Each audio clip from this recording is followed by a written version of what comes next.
E aí, meus queridos, tudo certo com vocês? Eu tinha mais coisa pra fazer. Tinha vídeo sobre a Camila, que já tá quase pronto. Tinha um vídeo sobre comparando prospectos brasileiros com jogadores da NBA, parte 2, que também tá quase pronto. Mas o tema hoje é isso aqui, ó. Seleção brasileira de basquete. O caso do Gustavinho, ele acabou de ser desligado, tem muita coisa pra falar. E hoje, nesse cru, com menos roteiro do que a média, minha opinião sobre tudo que vem a acontecer, informação e, enfim, vamos falar sobre a seleção brasileira de basquete masculina. O foco é grande, porque a gente tem um pré-olímpico daqui a pouco. A gente tem muito o que falar. Hoje, sem chapéuzinho, Careca já mostra a urgência de fato do papo do vídeo de hoje. Gustavinho, como eu disse, foi desligado, foi demitido, e a seleção já tem um caminho a ser seguido. Ao que tudo indica, ao que tá quase tudo esclarecido, a seleção vai contar com Petrovic, retorno de Alexander Petrovic pro comando da seleção, e ao lado dele, Thiago Splitter deve fazer ali o papel de assistente número 1. A seleção tem direito a 3 assistentes em quadra, sempre leva nomes, principalmente aqui do basquete nacional, do basquete do NBB, e o Thiago Splitter deve ser esse cara, assistente número 1, pelo motivo de preparação a longo prazo para ele possivelmente se tornar o técnico da seleção na virada. Então, até ali o fim do ciclo de Paris 2024, o comando deve ficar com Petrovic, depois Thiago Splitter deve assumir o comando da seleção brasileira. A expectativa é também de uma manutenção em relação aos nomes que já faziam parte da comissão técnica, então é caso de Elinho, é caso de Bruno Saviani, e quem sabe Demetrios não pode surgir ali como um potencial ajudante do Petrovic nessa corrida. Mas é isso que a gente tem basicamente aqui para entender. Também teve a saída do Diogo Gililatti do comando da seleção de basquete adulto, e a gente tem uma nova fase da seleção brasileira aí para ser construída. A ideia realmente é destrinchar os motivos que levam à saída do Gustavinho, fazer uma rápida análise do que foi a era Gustavinho de Conte na seleção e também falar sobre a expectativa para Petrovic e para pré-olímpico. Vamos lá. De começo, Gustavinho ele foi anunciado com bastante unanimidade na época da sua contratação para a seleção brasileira. Ele era muito unânime, era um nome muito unânime, todo mundo tinha essa expectativa de que em algum momento ele fosse assumir a seleção. Ele vinha de trabalhos muito bons, tanto no Paulistano quanto no Flamengo. Eu defendi na época, o meu blog antigo do Posterizamos, ele tinha uma matéria falando sobre isso, onde eu falava sobre os dois trabalhos e a nuance de ter dois trabalhos, e como eu achava que o Gustavinho era um dos poucos, e talvez o único no cenário do basquete brasileiro que conseguiria fazer isso com maestria, e ele se provou incapaz de fazer isso em suas devidas proporções. Em quadra, a seleção brasileira não foi muito bem no comando do Gustavinho, teve momentos muito grandes e momentos muito baixos, foi uma montanha russa. Então uma seleção que é capaz de ganhar do Canadá, fazendo um dos jogos mais históricos que eu lembro de ter assistido da seleção. É também um grupo que é capaz de perder da Colômbia, capaz de perder do México em casa, capaz de ter que se classificar na última rodada para a Copa América, para a Copa do Mundo, é capaz de perder a Copa América em casa. Tem muita coisa que aconteceu nesse período que ficou evidente, uma dualidade em quadra, e essa dualidade ela é explicada por alguns motivos. Um deles, o Gustavinho é um cara de muita personalidade e difícil de se lidar em algumas situações. Isso pra bem e pra mal, porque às vezes um cara é difícil de lidar, ele tem boas ideias e é convicto e vai longe com elas. Às vezes ele é um cara que tem ideias ali que vão limitar o seu potencial, sua convivência.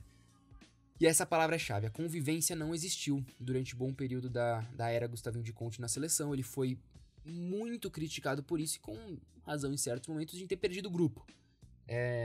Existem rumores e muitas coisas que as paredes contam a respeito disso, de perdido o grupo, de não ter essa liga, de não ter de ter mais atrito do que coisas boas a se falar, e isso ficou muito claro em vários momentos. E infelizmente a seleção brasileira não conseguiu nem ter Gustavinho de Conte no seu potencial máximo, nem os jogadores que o Gustavinho de Conte convocou, muito por essa dificuldade de relacionamento. E isso aí faz parte do pacote Gustavinho de Conte na sua totalidade. Ele é um cara bem, assim, unânime também, que é difícil de se lidar. Eu não tenho nenhum problema pessoal com ele, não tenho nada, eu gosto do Gustavinho, acho ele um grande técnico, sou um dos grandes defensores do Gustavinho de Conte, mas isso é inegável. Ele perdeu parte do grupo, e perdeu uma boa parte do grupo, e as coisas foram aumentando. Existe sim o episódio da recusa dele, ele pede um período ali, ele pede uma dispensa na janela agora que tivemos pra America Cup, que foi quando teve o jogo contra o Paraguai, que o Brasil jogou aqui de volta no Vladimir Marques, no Parque São Jorge. Ele não estava lá, ele pediu uma dispensa, né, pediu um tempo ali pessoal, por questões pessoais, e não comandou. Quem comandou na época foi o Elinho, e naquele momento já existia muito desgaste. Não foi isso que levou ao fim, não foi aquilo, é um desgaste. É um desgaste amplo e completo, com a falta de resultados também em quadra. O trabalho do Gustavinho é um trabalho, no melhor dos casos, ok. Eu não acho que é um trabalho satisfatório e nem um trabalho desprezível. É um trabalho mediano para medíocre. Ele não conseguiu sucesso nacional, continental, não conseguiu sucesso mundial, e o Brasil correndo sempre com as suas vagas, as suas disputas de vagas. É o caso da gente ter, agora que jogar um pré-olímpico, com bastante dificuldade, porque a gente, enfim, tá vivendo um momento não muito bom do basquete de seleções brasileiras. Mas, enfim, temos aí um escopo do que aconteceu nessa era, e a gente precisa entender agora o Petrovic, que é o nome mais cotado, é o nome que já tem vários colegas jornalistas, foi o caso do Diegão, Guilherme Tadeu, já cravarem, Luca Guanais também, já cravarem o nome dele como um nome certeiro para a seleção, pro comando da seleção. E não tem essa informação exata, mas tudo indica que é ele o nome. E na minha opinião é muito a resposta a uma pergunta simples, que é: quem é louco o suficiente para isso? Quem é louco o suficiente para assumir a responsabilidade de, em 2 meses, tentar trazer o Brasil, levar o Brasil de volta para as Olimpíadas? Tem muita coisa envolvendo, e que envolve essa tentativa de retorno às Olimpíadas. O Brasil, a CBB depende muito disso em termos até financeiros, orçamentários. O desenvolvimento de alguns atletas como estrelas mundiais depende disso. Então, quem aguenta isso? Quem é louco o suficiente para isso? E a resposta é Petrovic. Não tem muito cara que estaria disposto a fazer isso. Tiveram recusas. Então é o caso de alguns outros treinadores que tiveram oportunidade e recusaram. Ele não foi o primeiro procurado, mas ele foi o primeiro a aceitar. E a resposta é o nome dele. Ele é o único capaz de aceitar essa loucura toda que é esse período, que vai ser, né, esse período de 2 meses aí até o pré-olímpico, pouco mais de 2 meses. Só ele aceita. Por quê, né? Petrovic não tem nada a perder. Ele fez um ciclo também mediano para medíocre no comando da seleção brasileira antes da chegada do Gustavinho. Ele foi bem em certos momentos, mas também foi mal em outros momentos. Teve convocações ótimas, teve chegada de nomes da base, foi um dos primeiros a levar Didi, Gui Santos, Caio Pacheco, enfim, mas também foi um que deixou de lado alguns outros nomes, convocou nomes duvidosos, enfim. Ele teve uma passagem, assim, vamos dizer, padrão do que tem sido as passagens nos últimos momentos. Mas nesse momento ele não tem, ou melhor, nessa instância, ele não tem muito o que perder. Se ele faz um milagre, vamos dizer assim, e leva o Brasil para as Olimpíadas, ele vai ter o seu nome marcado. Se ele não consegue, foram 2 meses da carreira dele, ele tá parado, não tá em nenhum lugar. Então, ele é o nome. Aí em quadra, a gente pensa o basquete que o Petrovic pode apresentar, ou pode comandar a seleção brasileira a apresentar. Não é do meu jogo favorito, não é meu estilo favorito, eu gosto até mais do estilo do Gustavinho. Mas o Petrovic, ele é bem... Me foge agora a palavra, mas ele é um técnico seguro no que ele oferece. Ele vai buscar caminhos mais tradicionais à vitória, e às vezes ele consegue, às vezes não consegue. Eu acredito muito que o Petrovic vá ter sucesso em alguns momentos no pré-olímpico, mas não em sua totalidade. Não acho que se trata muito de pessoal, ou de elenco, ou de grupo. Ele é bem aceito e bem querido pelos jogadores. Isso ficou claro em vários momentos. Ele tem uma relação boa com o Iago e com o Caboclo, que são, nesse exato momento, os líderes da seleção brasileira. E essa relação é fundamental para o sucesso dele num tiro curto. Ele tem pouco tempo de trabalho, vai ter pouco tempo de trabalho.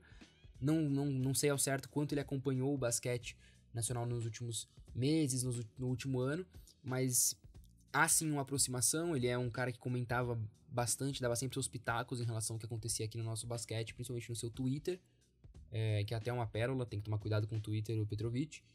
Mas ele tem sim boas conexões e muito do que vai acontecer em quadra depende disso. Depende dele conseguir, não na força da amizade, mas entender a dinâmica rapidamente do que o Brasil pode oferecer e comandar. Eu não gosto da contratação dele, mas existe uma possibilidade aí bem fortalecida de que ele faça um trabalho quase momentâneo até o fim do pré-olímpico.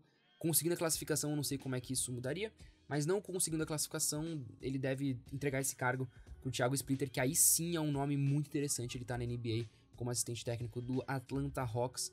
É um grande nome, Thiago Splitter, a longo prazo. E aí sim a gente tá falando de um nome que me agrada muito mais. A chegada do Petrovic, ela então tem esse perfil de urgência momentânea, de vamos resolver os problemas e vamos encaminhar isso. Por que é momentâneo, né? Por que o Gustavinho não podia ficar mais 2 meses e, enfim, a gente lidar com isso? Ou por que ele não foi demitido antes? Essa é a grande pergunta. E aí é uma questão muito difícil de entender. E eu acho que a gente tem que fazer análise mais por isso. Falamos aqui sobre o Gustavinho, sobre o Petrovic, sobre enquadra um, enquadra o outro, expectativa, enfim. A pergunta que eu acho mais fundamental é essa, de por que agora? Por que, e não entrando em campo de especulação, mas por que não antes? O Gustavinho fez um Mundial que ele podia ter sido demitido depois. Ele fez uma classificação pro Mundial que ele podia ter sido demitido depois, logo depois. Por que só entrar agora nesse mérito? Por que agora só? E aí eu acho que é um erro estratégico da CBB. Eu acho um erro estratégico fundamental. Eu não acho que há um desenvolvimento só de histórias que leva a isso. Eu acho que também há um erro estratégico. E aí, em certo momento, a CBB entende sim que existe um desgaste.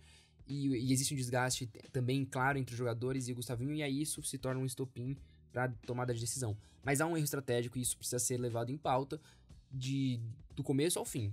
Ou você banca durante um ciclo ou você não banca. E o papo é aquele, né? A seleção iria perder já sem o Gustavinho? Com o Gustavinho a seleção já iria perder? Já ia ser eliminada? Já não tinha chances? Eu não sei. Com a chegada do Petrovic, ela muda de patamar? Eu acho que não.